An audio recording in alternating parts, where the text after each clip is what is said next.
Casa Paleologu. Bine v-am regăsit în emisiunea Metope. Acum suntem din nou acasă, la Casa Paleologu.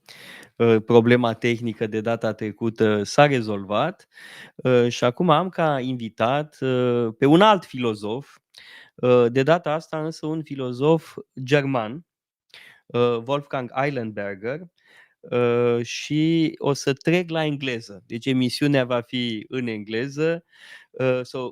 Welcome. I'm very happy that you accepted my invitation, and we are going to speak mainly about your book.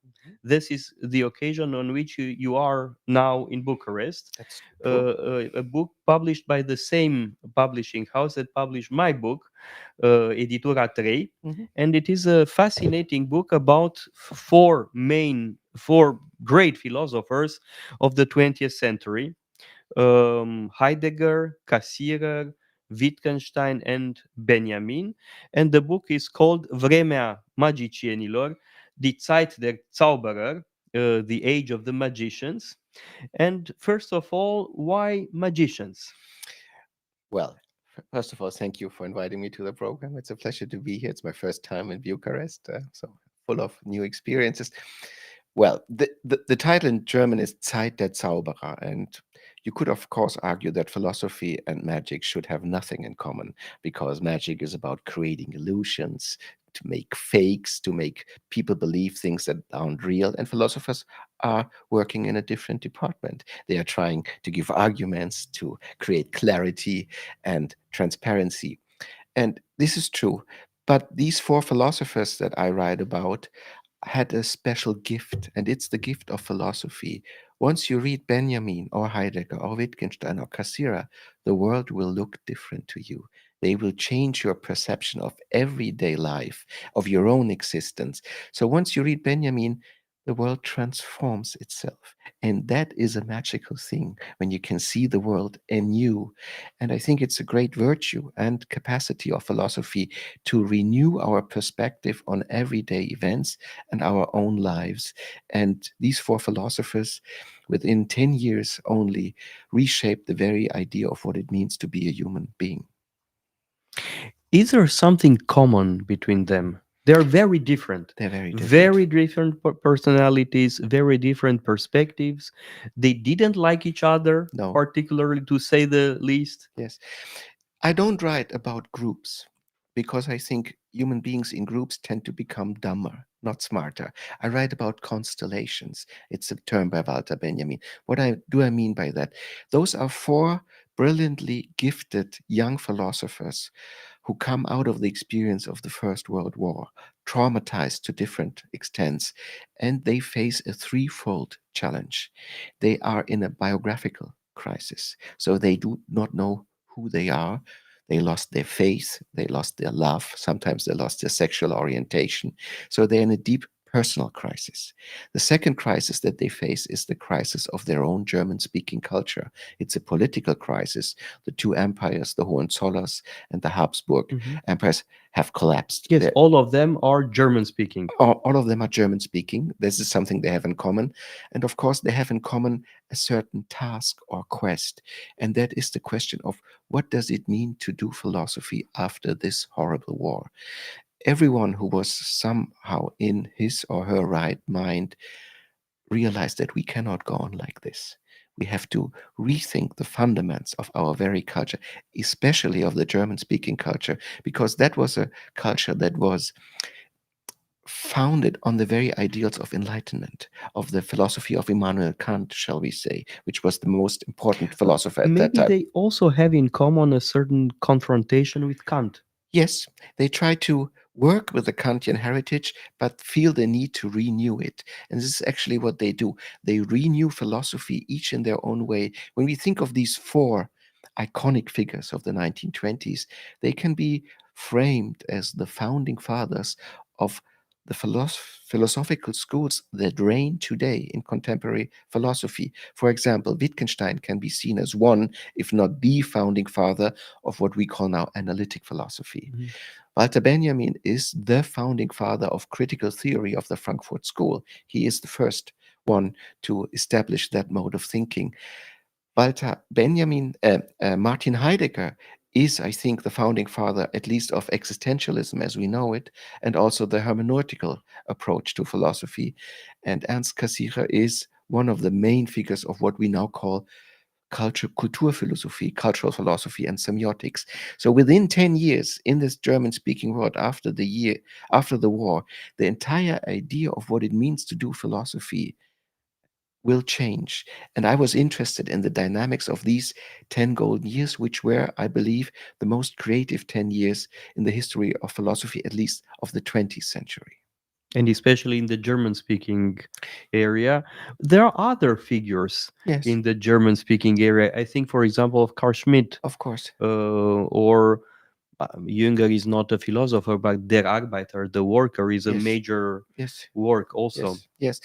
Which only gives more credibility to the idea that those were special years. It would have been very easy to write also a book about Ernst Jünger, Carl Schmitt, Edmund Husserl, and say the young, Husserl, yes, for example, the absolutely. young Hannah Arendt or Ludwig But you Klages. wrote about Hannah Arendt. Also, that's a later book. Yes, I have to say to those who listen to us that Wolfram Eilenberger wrote also a book on four great women, four great philosophers and thinkers, on Hannah Arendt, Simone de Beauvoir, Simone Weil, and Ayn Rand. That's true. It's the second part of this trilogy, and the last part of the trilogy was just published in Germany. It's about the post-war philosophy, and those are again four figures. It's Foucault, Adorno, Susan Sontag, and Paul Feyerabend. Again, a very interesting constellation. But let's stay with the 1920s. Yes, absolutely, with the four philosophers, with the magicians. With the magicians, but not only in philosophy were those magical years, also, for example, in architecture, if we think of the Bauhaus, also in literature, if we think of Thomas Mann and Alexander Döblin, and all of these new ideas in literature, especially concerning the novel. In terms of fashion, it's true.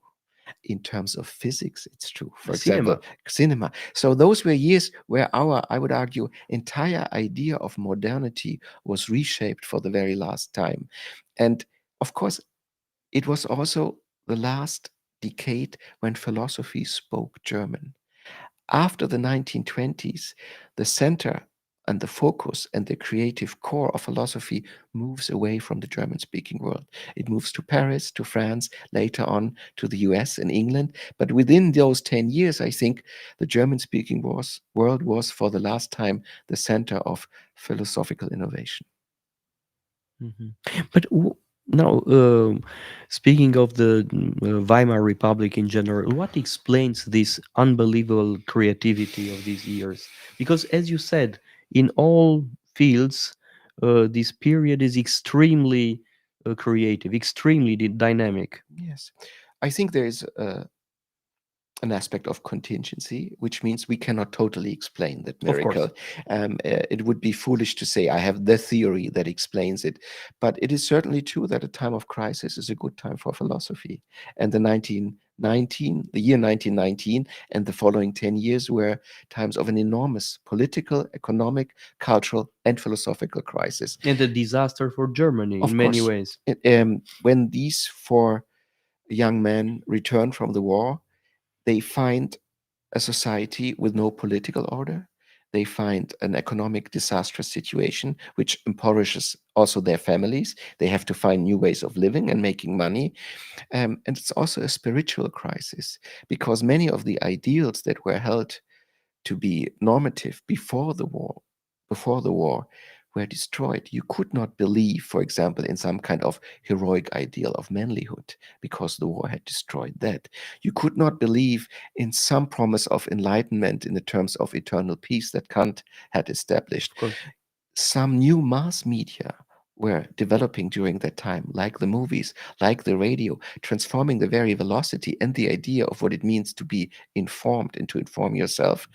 And on a cultural level, of course, in physics, the very basis of our world perception, meaning time and space, were revolutionized by Albert Einstein and later on by quantum physics. So there was a great insecurity. I think the foundations of what it means to be a human being were shaken.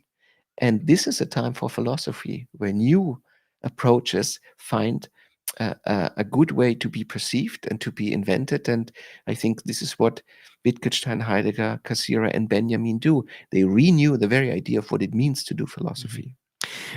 I want to say for those who listen to us that the book is very accessible.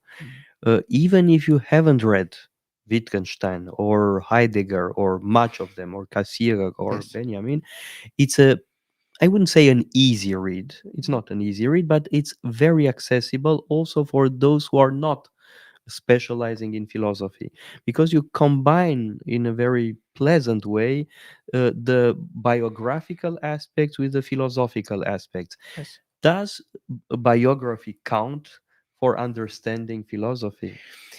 You see, there is a Platonic idea of what it means to do philosophy. There are eternal questions, there are eternal arguments, and then some people happen to be alive and tackle these questions, but their own biography doesn't matter to the solution of the I have riddle. to tell you, one of my favorite books is The Lives and the Doctrines of the Philosophers by by Diogenes Laertius. Diogenes Laertius. Yes, And one of the great friends of my father, the philosopher Constantin Noica, yes, despised all these biographical anecdotes. yes. While you make use of the biographical anecdotes, you give them a meaning. It's true, because it has to do with the idea of what philosophy is for me.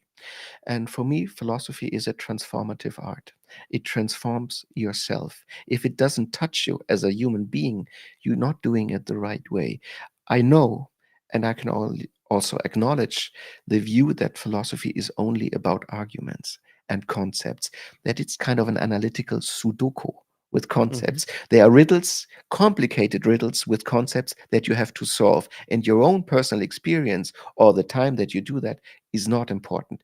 And one could say that this is the normative view now of philosophy as a scientific endeavor. But these four philosophers had a different idea of what it means to be part of that tradition and to be part of that art. For them, it is a way of finding their own voice, finding the foundations of their culture, and renewing the very idea of philosophy, which for them is not a science.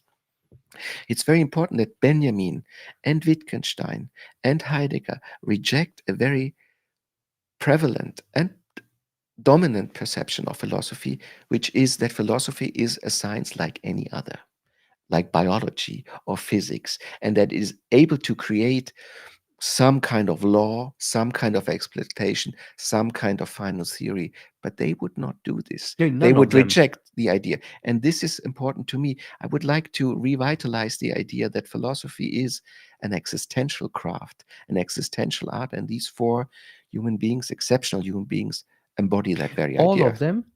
Well, Cassirer less. Cassirer a bit less so, but I think I'm able to show that Cassirer was also thinking for his own life when he did this. He was a more decent, a more moderate, a more shy character. He's maybe the only one who did not attempt suicide. He's the only one who would really work. He's the only one who didn't have real troubles with his sexual life, for example. So he is the sane one in this quartet, but still he was very perceptive to what happened in his own culture. And maybe this is not also important to this book. As you say, it's a narrative book. It's meant to read as a novel. Three of them were also German Jewish philosophers. And this Jewish experience of being an outsider and not being part of the center of the culture was very important to them. And the other one was the opposite of Jewish. Of course, he was, yes, We- Heidegger. We will take a pause for publicity and we return in a few moments. Okay.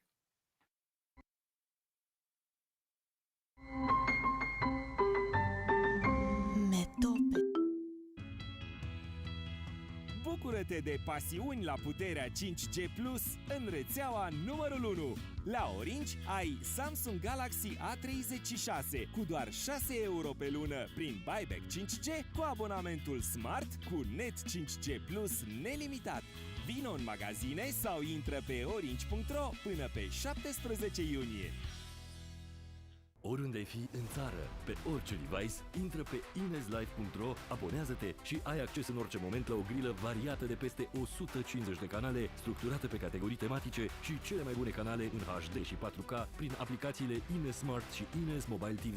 Ines Live, de la Ines. Servicii premium de 25 de ani. Din 8 mai vezi filme europene premiate la festivaluri internaționale. Festivalul Filmului European, ediția 29, începe la București și continuă la Botoșani, Brașov, Chitila, Deva, Iași, Sfântul Gheorghe, Târgu Jiu, Târgu Mureș și Timișoara. Povești care deschid perspective și cultivă empatia. Eveniment organizat de Institutul Cultural Român cu sprijinul reprezentanței Comisiei Europene în România, EUNIC România și UCIN, Uniunea Cineaștilor din România, în parteneriat cu ambasadele, centrele și institutele culturale europene. Cultura unește. Detalii pe www.ffe.ro. Văzut de Radio Guerrilla. Vrei siguranță? Vrei performanță? Vrei calitate? La B-Tempered, sticla nu e doar un material, este putere. Procesăm sticlă securizată și laminată la cele mai înalte standarde. Tăiere, curbare, laminare, gravură și print digital. Suntem preciși, inovativi și nu facem compromisuri. Fă-ți proiectele să strălucească cu B-Tempered Tulcea. Intră pe btempered.com sau ultramglass.com ori sună la 0749 685 024. Nu lăsa siguranța la voia întâmplării. Se întâmplă iar și iar și iar. Muzica de mâine se cântă astăzi la Radio Guerrilla. Nesemnații. Noul val din muzica românească se aude în fiecare miercuri de la 4 seara. Săptămâna aceasta, absent. 30 de trupe la debut se luptă pentru marele premiu Electrecord. Un album înregistrat, masterizat, produs și imprimat pe 300 de viniluri. Votează-i pe guerillaradio.ro. Fie ca cel mai bun să câștige. Maestru de ceremonii Bogdan Șerban. Vara începe cu stil și cu reduceri de neratat la CCC. Doar între 13 și 20 mai ai 20% discount la achiziția a 2 perechi de încălțăminte. Vino în magazinele CCC, descoperă noile colecții de vară și bucură-te de ofertă. Detalii în regulament. El universo entero escucha.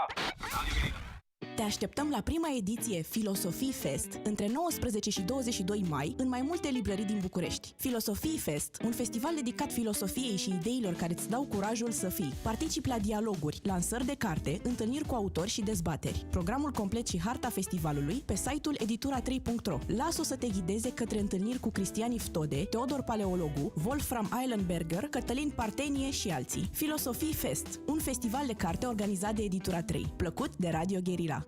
Vineri, 23 mai, în seria de evenimente Reinterpretat, Ește, împreună cu Șaraimanic, au chemat lăutăresele. Mădălina Pavel va veni cu călcâiele înverzite din satul Baia din Bucovina, iar Ailin Cadâr cu fruntea însorită din Fântâna Mare, Bașpânar, satul turcesc al Dobrogei. 5 lăutari le vor înconjura și învălui cu muzicile lor. Să ne cânte lăutăresele. Vineri la Ește. Bilete în rețeaua Eventbook, descântat de Radio Guerrilla. Pune și tu o îmbrățișare pe harta României și câștigă cu Măgura dintr-o singură îmbrățișare. Cumpără orice produs Măgura și înscrie bonul pe măgura.ro în perioada 15 mai-15 august 2025. Completează harta îmbrățișorilor, află instant dacă ai câștigat. Marele premiu, 5 circuite turistice în România pentru 2 persoane, 1500 de rucsaci Măgura, 750 de seturi Măgura care se compun din 2 cești și 2 prăjituri. Detalii și regulament pe măgura.ro. Pentru o viață sănătoasă, respectați mesele principale ale zilei. Metope. Emisiune realizată prin amabilitatea Fundației Casa Paleologu. Metope. Îl am ca invitat pe Wolfram Eilenberger. Now I will switch again to English. Wolfram Eilenberger wrote a fascinating book, Vremea magicienilor, the age of the magicians, Zeit der Zauberer. And I would like to continue this idea of the importance of the biographical. And let's take shortly all of the 4, starting with whom? With the oldest one or the most spectacular among them? They're all spectacular. No, Cassierer is not that spectacular.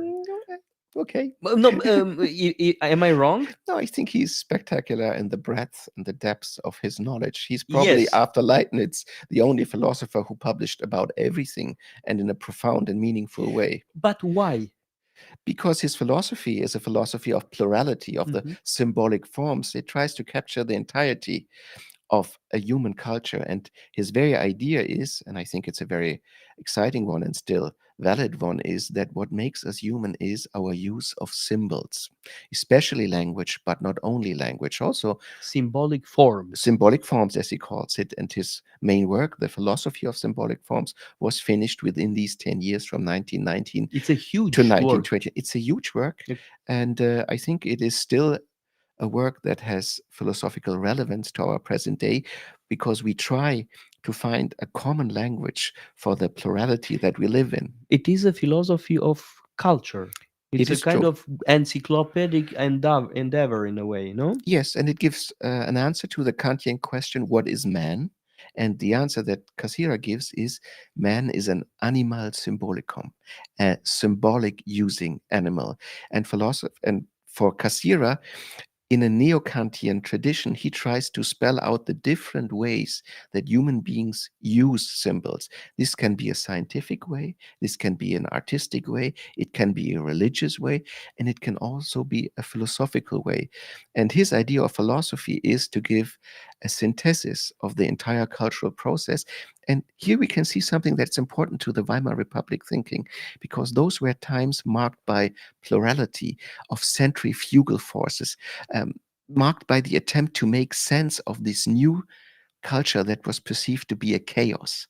And Cassirer did that by trying to give a foundation which was based on semiotics. And he had until 1933 a very good career as a professor, Yes. unlike some of the others. It's true. Because Benjamin never succeeded in having a Yes. academic career, and Wittgenstein despised any Absolutely. academic career. While Cassirer became a full professor after the war.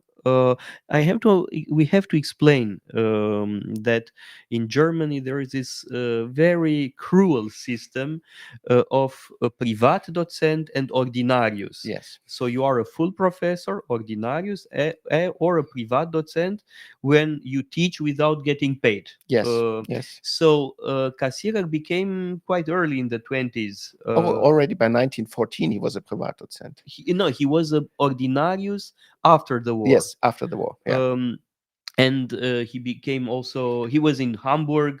Yes. He had a leading position. He was a rector of the university. We have actually two rectors, Heidegger Yes. and Cassirer, both rectors of a university. Yes. But what a contrast between them. Absolutely, because Cassirer was stemming from a German Jewish family, a well-to-do German family, which were his parents were industrialists.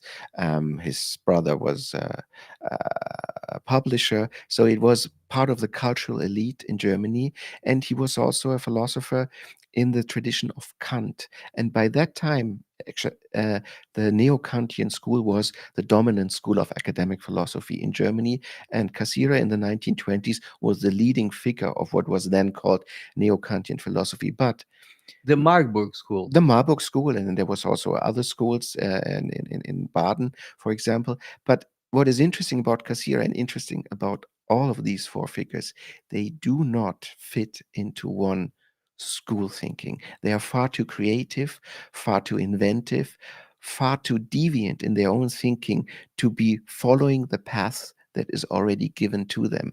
And for Cassirer, for example, the break with the Neo-Kantian philosophy was that he would not only focus on science as a symbolic system to approach reality, but also to myth, also to language, also to the arts. He had a much broader vision of what it means to approach reality in a meaningful sense. And I think that vision, that broad vision, is still very attractive to us. Yeah, so in a way, he was an academic philosopher because he had a position as an academic, as a professor, but he's not the typical academic philosopher who specializes in one thing. No.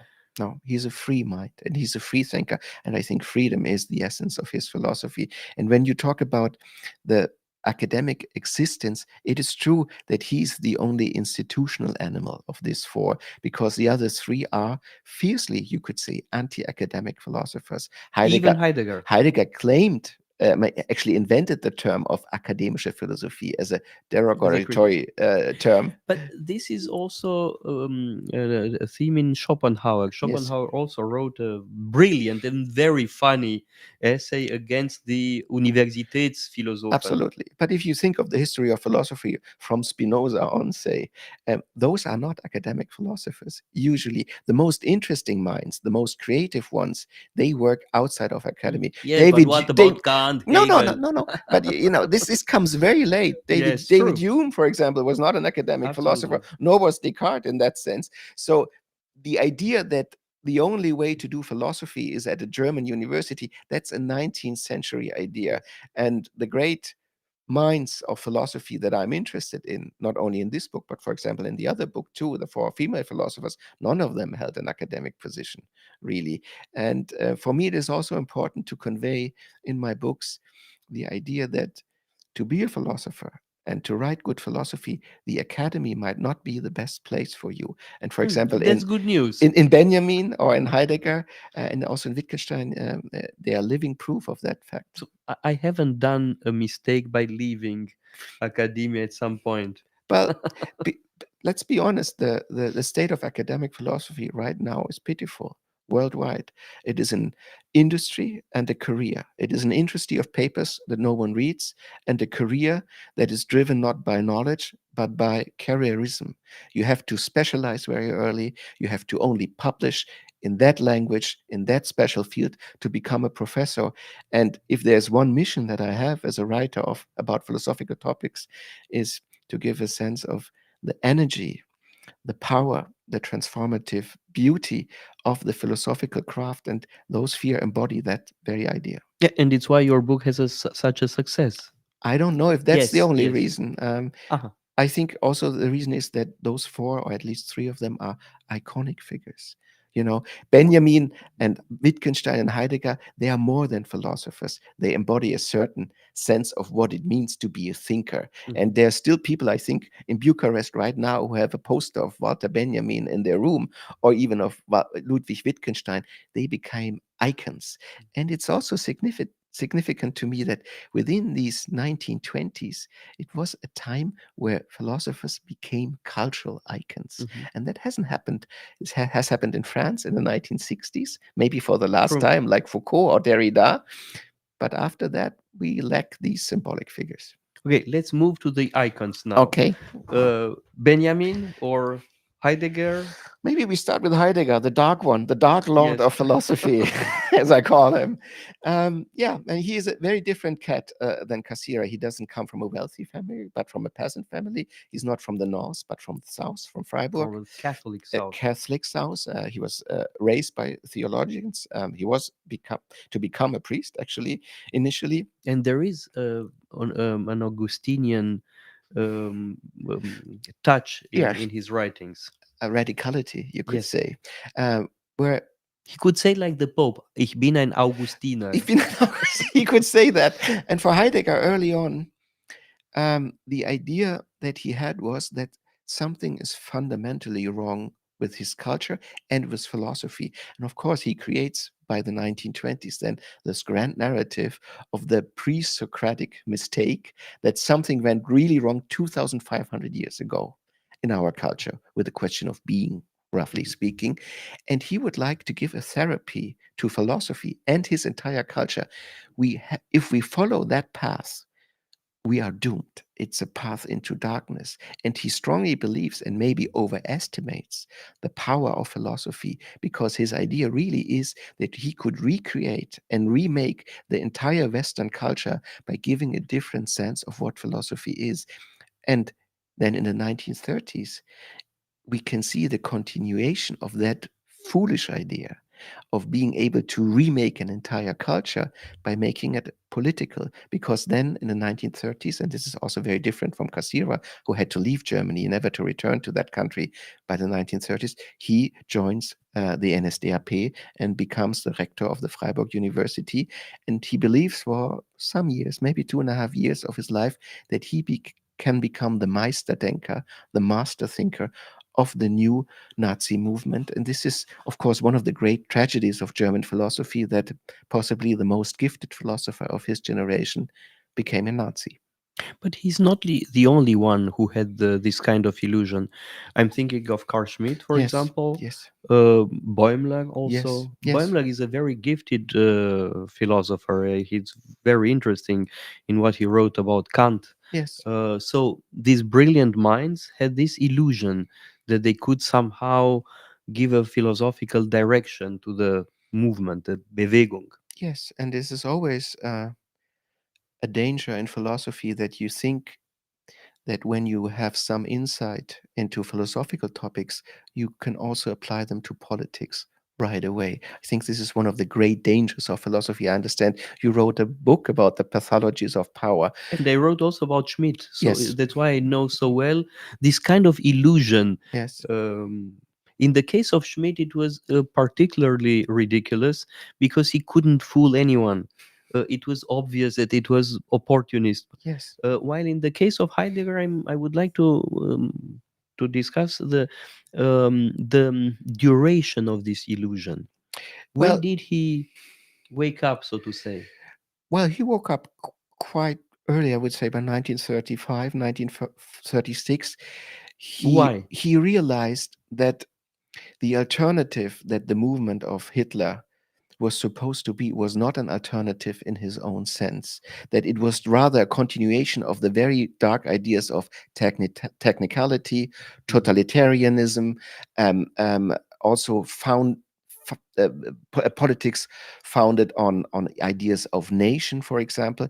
And he for a very short time thought that the Nazi movement, which didn't have a philosophy, but was a movement, would be an alternative to two alternatives he despised. And they are very interesting, even to our present times, because the German-speaking culture in the 1920s was somehow caught in between the alternatives of the Soviet experiment that turned towards Stalinism during the 1920s and what was then called civilization. And that meant the mercantile libertarian approach of the US.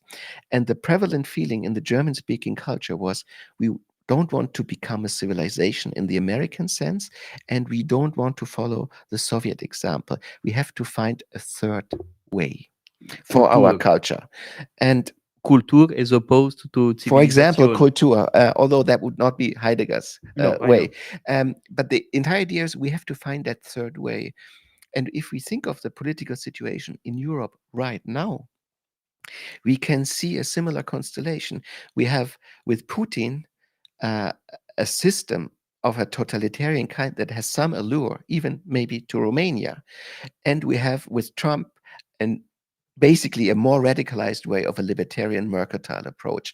And once again, I think Europe is in need of defining itself on its own terms. And what is interesting, that the 1920s had the same challenge. And what is scary is that Germany found a third way, a very dark way, a way into disaster by the 1930s, based on Heideggerian ideas and Heideggerian longings. And I think if there's one teaching from the 1920s is we are somewhat in the same situation, but I hope we don't have to commit the same mistakes again. We move on to the two others. Yes. Benjamin. Benjamin. Maybe the most colorful. Yes, the most enigmatic in a way. He was, as a person, of course, a very dark character, a depressive mind, what we would now call a loser. He would drift. Yes, an absolute loser, yes. An absolute loser. He would drift around Berlin. He had no money, had no idea, wanted to do something with media, but didn't know what.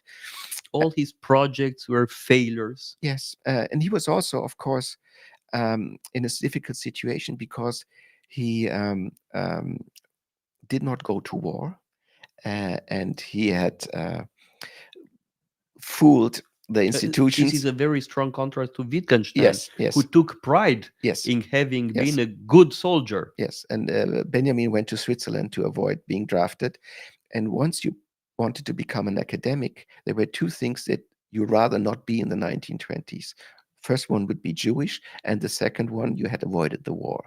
And Benjamin was both of them. He tried to gain access to the academic sphere, but they rejected him time and again. And then he became a figure that is a very common figure in the 1920s, the freelance journalist and cultural commentator, because you would have to imagine that by the 1920s, there were more than 120 newspapers published in Berlin alone on a daily basis. So the entire idea of what a feuilleton is, cultural criticism and kind of a higher journalism, was recreated then, and Benjamin became the great iconic figure of that period. I sometimes call him. Already at that time? Yes, he was.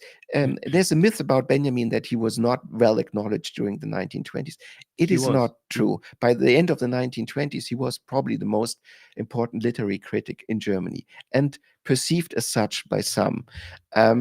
So he had a career of a kind, but it was not exactly the career that he wanted. He tried to become a professor and he always failed. Yes, but his thesis for the habilitation, once again, we have to explain. Yes. In Germany, there are these two books. Theses, the doctoral thesis and then the Habilitationsschrift. Yes. Which is not exactly the Habilitation in Romanian, Romania now. Yes. Other countries adopted the habilitation, but actually it's not the same thing. Yes. And so his Habilitationsschrift, his thesis for habilitation, is a brilliant work. It was all too brilliant. It was Too rejected brilliant. because people, and for a good reason, said, we don't know what it's about. We can't even read it. It's too difficult. And it's true that Benjamin had a very peculiar use of the German language, as did Heidegger, for example. And this is also something about these four magicians that they have in common. They use the language in a very special way. They have their own style. You read Benjamin, and after a page, you know it's Benjamin because it's that sound, it's that style. Even Cassirer? Cassirer is the most academic of them, but for Wittgenstein, it's also true, and for Heidegger. Absolutely. So they are also poets of a kind, and I think that poetic vision of philosophy, to see in every small detail of the modern world the entirety of an culture. This is the great magic of Benjamin. If you will look at, for example, commercials or these shoes or the shape of this glass with a worldview that is akin to Benjamin, you can see how the entire forces of a culture are condensed in that very object. And he made us see, he gave, I think, us a new way to see contemporary culture. And this vision is still with us. So he actually created a new way to see the world. But tell us a few words about the Habilitationsschrift. Yes. I think it's an important moment. It's an important moment. It's called Der Ursprung des deutschen Trauerspiels. Yes, it's about the origins of the German tragedy. And with everything that Benjamin writes, it's meant to be a historical work on the origins of the Baroque theater in Germany. This is one, but it's also a book on the origins of the German tragedy as a political tragedy that was unfolding during the Weimar Republic. And that book also deals with the idea of death and the celebration of death in a certain way in the Baroque theater. This is one part. And I would also say that it's an analysis of the German character and the German political situation of the Weimar Republic. What Benjamin wrote during the 1920s was another book, equally celebrated, Die Wahlverwandtschaften of Goethe, a critique of that book. By that time, Benjamin had detected that by working with German classical literature and giving interpretations to it, you could also give an interpretation to the actual political situation in Germany. And this is what he did in a very, very deep sense. He would write about literature, but he would never write about the work as such. He would write about the present political situation, thereby establishing a new kind of literary criticism. I would say that he never writes only about the subject of the writing. Course, yes. He always writes about this and something else. Yeah, it's a Benjamin doublespeak, if you want. Yeah, And correspondence. exactly. Because Baudelaire is probably the holy patron of Absolutely. Benjamin. And he also writes a book about the task of the translator, which is about Baudelaire and his translations. But again, it's not about Baudelaire, it's about Benjamin's view of the world. And he is probably the mind of the 20th century, I think, that shapes a philosophy out of literary sources only. He has that gift to read literature as a way of philosophy and then create his own philosophy in dialogue with these works of the 19th and 17th Since century. I mentioned Baudelaire, Yes. Benjamin is a flaneur. Yes. A In flaneur. what sense? How is he a flaneur in the Berlin of the 20th? Well, you know, 20. he starts his work on his Berlin childhood with the sentence that it's easy to find your way in a big city, but it's difficult to get lost in the right way. And the flaneur is it's a model of existence, which means you're not walking with an aim, but you're open to the experiences that are given to you. And you let enrich yourself by every detail of this new experience of the grand city, of the contingency, of everything that Baudelaire talks about. And Benjamin praises that experiences. He praises contingency. He praises openness. He praises also chaos. And when we think, for example, of Heidegger as a possible opposite, at the same time, he hates the city. He hates contingency. He hates modern life. And in this book, what I try to present is that there are 4 German-speaking characters of the somewhat same generation that respond to the impulses of their own culture in radically different ways. Wittgenstein's reaction to the modern life is different from that of Benjamin and that of Heidegger. In what sense? In the sense that Benjamin praises Yes. the life and Wittgenstein rejects this. He goes to the countryside to become a teacher, to leave modern life as such, which he thinks is debased and without spirit. And this is a Tolstoy influence. That's a Tolstoy influence. Of course, he hated country life too. He had a very hard time with himself, and he was very much disappointed by the peasant life too. But this contrast between rural experiences and metropolitan experiences emerges within the 1920s. And again, for example, think of the Romanian situation right now. The divide between the rural life and the metropolitan life is also a political divide. Right now, it divides the political cultures throughout Europe. In France, you have that divide. In Germany, you have it. You have it also in Romania. So the way you respond to the big city experience as an experience of modernity has also always a political implication. And you can see it clearly when you contrast Benjamin and Heidegger. Heidegger would hate Berlin, would never go to Berlin, would reject the idea of teaching in Berlin, whereas Benjamin would find his own philosophy within this experience of the Roaring Twenties in Berlin.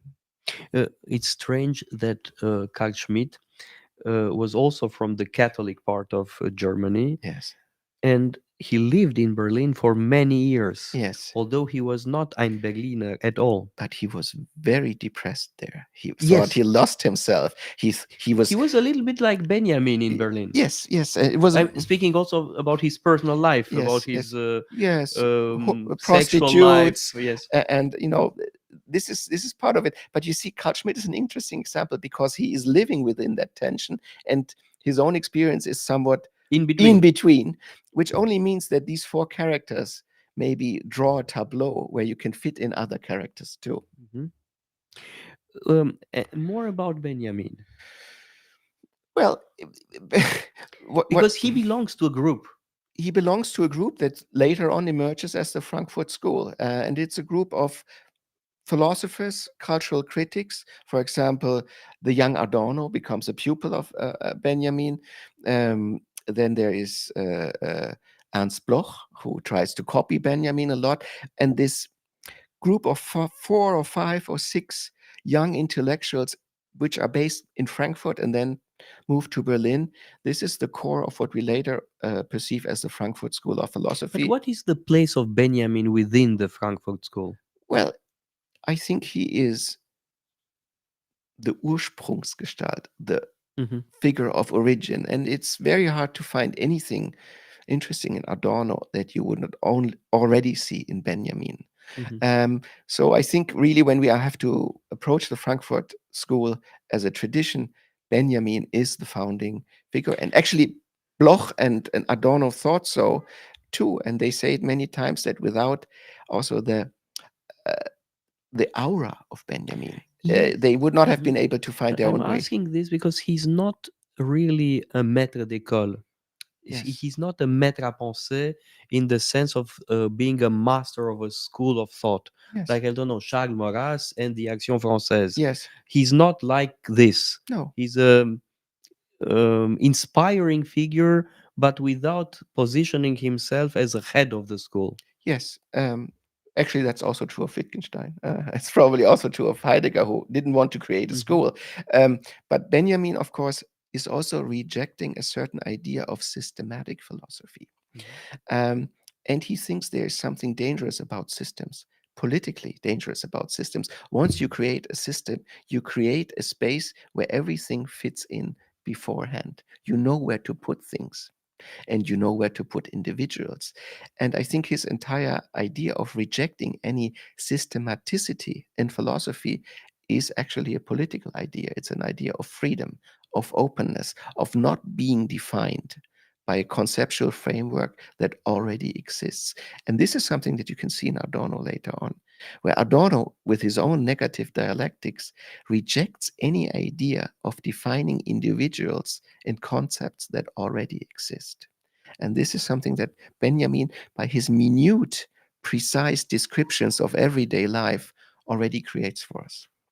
We take a short pause because we still have one major philosopher to discuss, Wittgenstein, in a few minutes after the pause. Good. Sorry.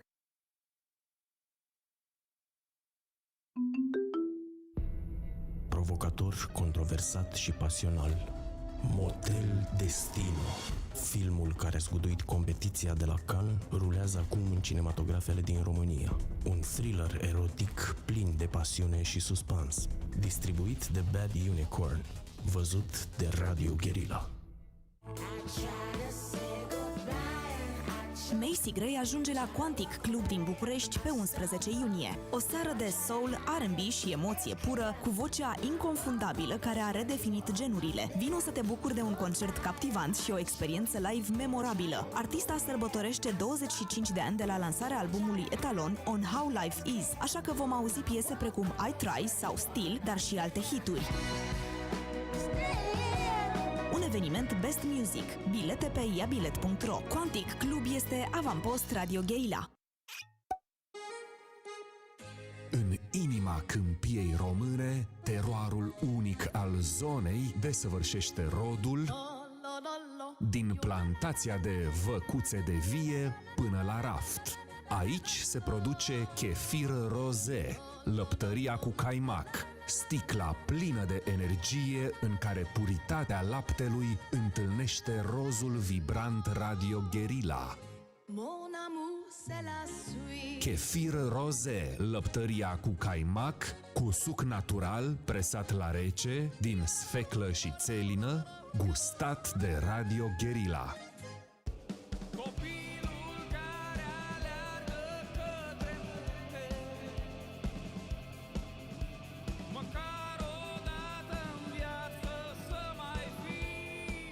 Redescoperă bucuria pură la Făgăraș Fest pe 11-13 iulie. Cânți cu vama și sub Carpați, mergi în ture ghidate și drumeții, faci activități interesante cu copiii, cunoști natura și mănânci local. Ne vedem între 11 și 13 iulie la Sebeșul de Sus, Comuna Racovița, la poalele Făgărașilor. Hai cu noi să-ți amintești cum e să fii copil în fața munților. Bilete pe făgărașfest.ro. Uniter prezintă Gala Premiilor Uniter 2025. Sărbătoarea teatrului românesc din nou la Craiova. Luni, 26 mai, ora 18:15, la Teatrul Național Marin Sorescu. În direct pe uniter.ro, TVR1, TVR Cultural și TVR Craiova. Parteneri principali ai evenimentului, Primăria Craiova și Consiliul Local al Municipiului Craiova. Proiect cultural finanțat de Ministerul Culturii. Sponsor principal, Fundația Pro Cultura Magdalena și Ovidiu Buluc. Trofeele își așteaptă câștigătorii. câștigătorii. Tu pe cine votezi? Aplaudat de Radio Guerrilla. Sunt peste 500 de lucruri bine făcute în România. Sunt de petrecut timpul liber, mâncat, shopping sau travel. Sunt bunuri și servicii. Sunt online și offline. Sunt naționale și internaționale. Ele sunt avamposturile Radio Guerrilla. Iar duminica de la 8 seara, muzica lor se aude la Radio Guerrilla. În fiecare săptămână, când bate ceasul la sfârșit de weekend, o oră de playlist alcătuit piesă cu piesă la muzica avamposturilor. Duminica asta, muzica avampostului Ulav Juice. Doar la Radio Guerrilla. El universo entero escucha. Radio Guerrilla.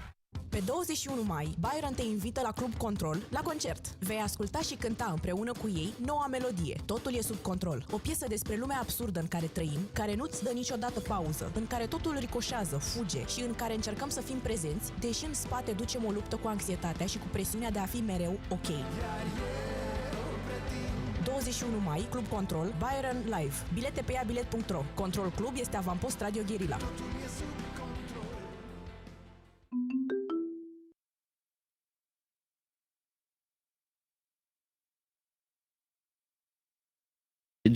Yes.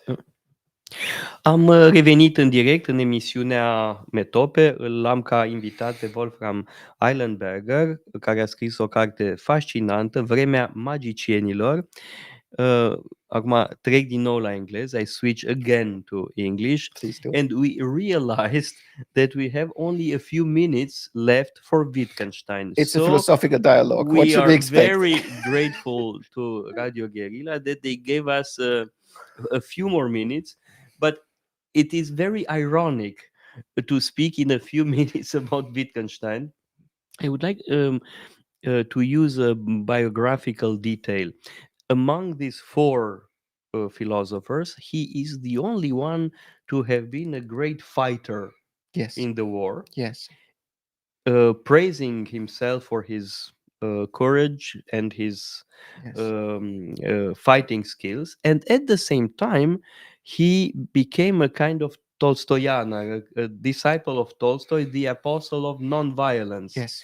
It's a very interesting contradiction. Yeah, he's a modern saint, we could say, in his own right. And the idea that you have to seek experiences that are close to death, which Jaspers called Grenzerfahrung, that we find our true self by exposing us to very great dangers, for example, like in war, was a very popular idea in the 1910s and the 1920s. Heidegger makes the same claim. In the near of death, we find ourselves. And Wittgenstein did kind of believe or buy into that idea that we have to expose ourselves to the greatest danger to find our true voice. And actually, through a traumatic experience, I think he was transformed during the war from this very heroic, manly figure to a much softer and almost mystical thinker. And the war experience was for him a transformative one, as was the philosophical experience during that war, because he wrote that book, which became the Tractatus, between and during the war. Okay, and there is a detail in the book that comes to my mind right now. After the war, he gave up all his property. Yes. I mean, he gave up to his brothers and Yes. to his sisters and his brother. Why? Why did he return from war with this firm project? When I started to explain to you the situation that these four magicians found themselves in after the war, that there was a personal crisis, a cultural crisis, and a philosophical crisis. So which is the personal crisis? The of personal Wittgenstein? crisis is that he does not believe that you can live a decent life as a rich man. His idea is that you have to abstain from any kind of luxury, of any kind of false security, any kind of heritage, Is something this that a you have. Christian conviction?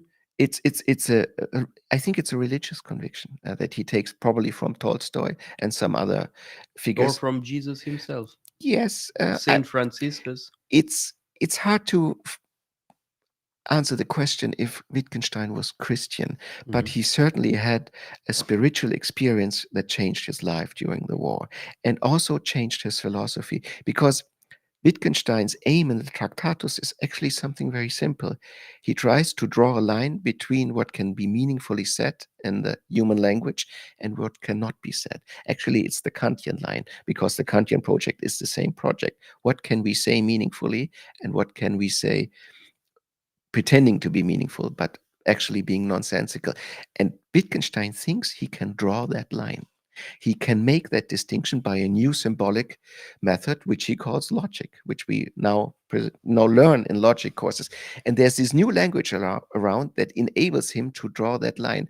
And the upshot, or the morale of his philosophy, is that everything that philosophers used to talk about as their own field is meaningless. In other words, there is no such thing as a philosophical discourse. There is scientific discourse, and then there is meaningless discourse. And the radicality of his philosophy, matched by the radicality of Heidegger's philosophy, is that the last 2,500 years of philosophy is meaningless scrabble. We have to abstain from the very idea that there exists such a thing as philosophy, which does not mean for Wittgenstein, and this is important, that the philosophical questions are meaningless. It just means that they cannot be answered in the language that we have. And this is, so to speak, the mystical turn that he takes during the war years. And this has to do with his religious conviction that the meaning of life cannot be articulated, but it has to show itself in your everyday existence. At the beginning of our discussion, I asked about the common points between the four. Yes. Maybe is a certain kind of marginality common to all four, Certainly. even in the case of Cassirer. Yes, but we know this from Socrates on, that you have to be a marginal figure to be a good philosopher. That once you're in the center of a culture, you are blind to the very essence of that culture. And I'm interested in outsiders. And the books that I write are about outsiders. And the fact that 3 of them were Jewish Germans actually already puts them into a marginal situation concerning their very own culture. From the point of view of the others, but what about themselves? How did they live their Jewishness? Well, Wittgenstein was rejecting the very idea that he was a Jew. Benjamin was introduced to his own Jewish heritage by Scholem, another very important figure of the 1920s. And Cassirer was a non-religious Jew, which means that he was not a believer in the Jewish religion, but he identified himself with the Jewish cultural tradition of the German kind, from Moses Mendelssohn and Lessing on. So they had different approaches to their own Jewishness, but of course, during the 1920s, they became aware that they cannot do away with their Jewishness because other people will define them as Jews, and then they had to face them. But they were perfectly assimilated Jews. I don't think there is something like a perfectly assimilated Jew in Germany. And although the 1920s were relatively relaxed for them, there's still something that they're all aware of. I'm saying this because Hitler always repeated that the assimilated Jew is more dangerous than the traditional Jew. Yes, because he, of course, had the idea that when a Jew is assimilated, he is still a Jew and will play a false game with his own culture. And this suspicion was put on Cassirer, for example, because Cassirer, as a leading Kantian, was reproached of a Jewish Kant, that he would teach Kant in a Jewish way, which was a very ugly, an ugly thing to say about him. But to imagine that there was a non-problematic way of being Jewish in Germany in the 1920s, that's wrong. And these 3 figures show that very clearly. And this book is also... And in a way, also the fourth. the way also the force, by negativity. Yes. And the book is, I think there are many ways to read this book, but it's also a book about the loss of the German Jewish heritage that Germany and the German culture suffered after the 1930s. And I think my culture, they have many things that were extremely traumatic after the 1930s. But as a culture, I think the German culture never recovered from that loss. The same is true about the Romanian culture in the 20th century. So thank you so much for this very interesting discussion. There are many other questions that I had, but please read the book. It's a wonderful experience. As I said, it's very accessible. It's about philosophy, but it's readable by someone who is not a specialist in one of these four authors. Și vă dau întâlnire tot așa săptămâna viitoare, marți, la Metope. Thank you. Metope. Emisiune realizată prin amabilitatea.